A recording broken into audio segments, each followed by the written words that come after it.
Assalamualaikum warahmatullahi wabarakatuh. Salam guru penggerak. Kembali lagi bersama saya Turmawazi, salah seorang guru di SMA INW Suralaga yang merupakan calon guru penggerak angkatan ke-7 Kabupaten Lombok Timur, Nusa Tenggara Barat. Pada kesempatan kali ini, saya akan menyampaikan demonstrasi kontekstual Ki Hajar Dewantara Modul 1.1. Menurut Ki Hajar Dewantara, pendidikan bertujuan untuk menuntun segala kodrat yang ada pada anak agar mereka dapat mencapai keselamatan dan kebahagiaan yang setinggi-tingginya. Kemudian, pengajaran menurut Ki Hajar Dewantara merupakan proses pendidikan dalam memberi ilmu untuk kecakapan hidup anak secara lahir dan batin. Sedangkan pendidikan yaitu memberi tuntunan terhadap segala kekuatan kodrat yang dimiliki anak agar ia mampu mencapai keselamatan dan kebahagiaan yang setinggi-tingginya, baik sebagai seorang manusia maupun sebagai anggota masyarakat. Ki Hajar Dewantara dikenal juga dengan semboyan atau trilogi pendidikan, yaitu ing ngarso sung tulodo, di depan menjadi tauladan, ing madya mangun karso, di tengah membangun motivasi, dan yang ketiga tuturi handayani, di belakang memberi dorongan. Adapun intisari pemikiran dasar Ki Hajar Dewantara yaitu yang pertama menuntun segala kodrat yang ada pada anak-anak sehingga anak dapat mencapai titik keselamatan dan kebahagiaan yang setinggi-tingginya.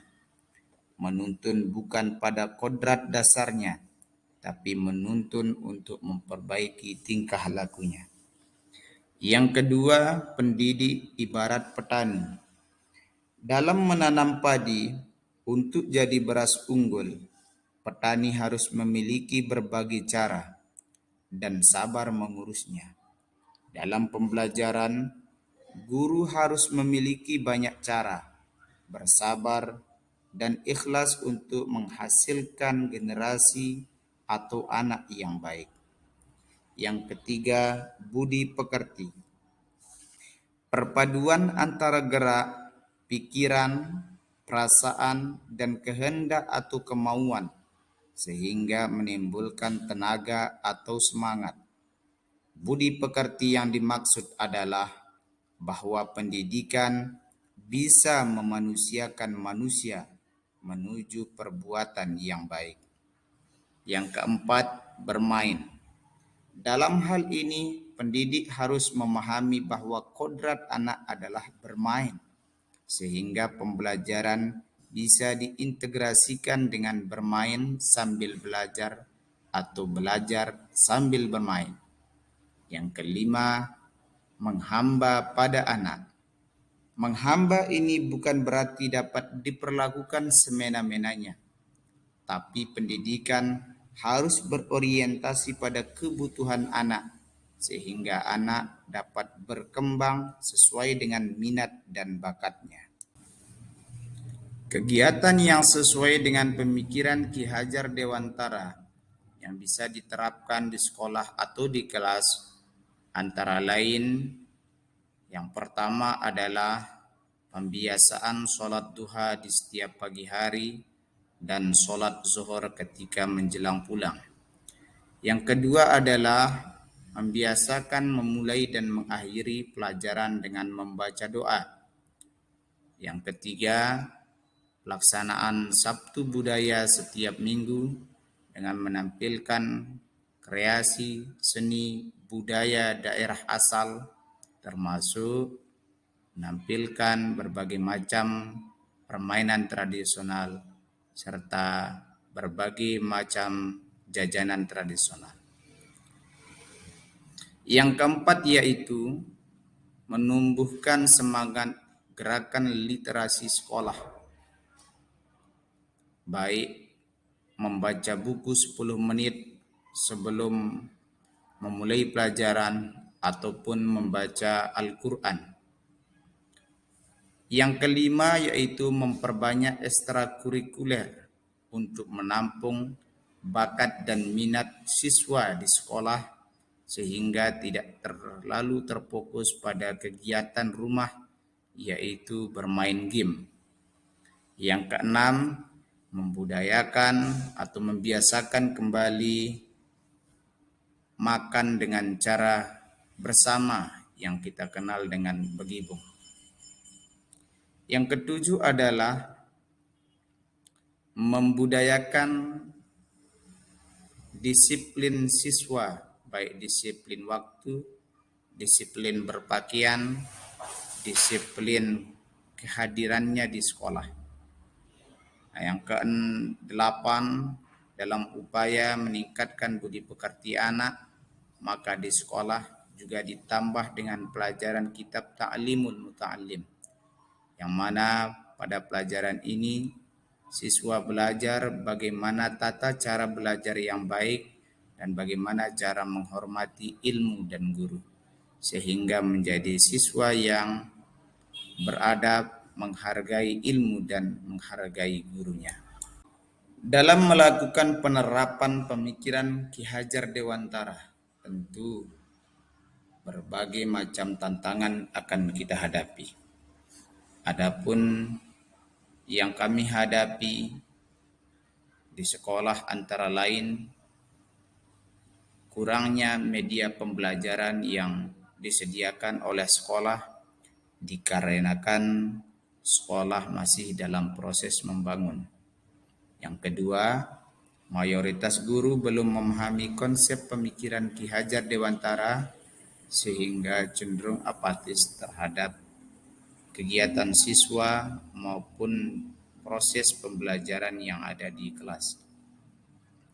Yang ketiga, masih minimnya kemampuan kami dalam metode mengajar yang asik dan menyenangkan. Keempat, fokus siswa lebih banyak mengarah kepada game online. Yang kelima, sebagian guru masih belum bisa diajak kerjasama dan minimnya perhatian orang tua siswa. Keenam, masih maraknya kasus bullying di sekolah.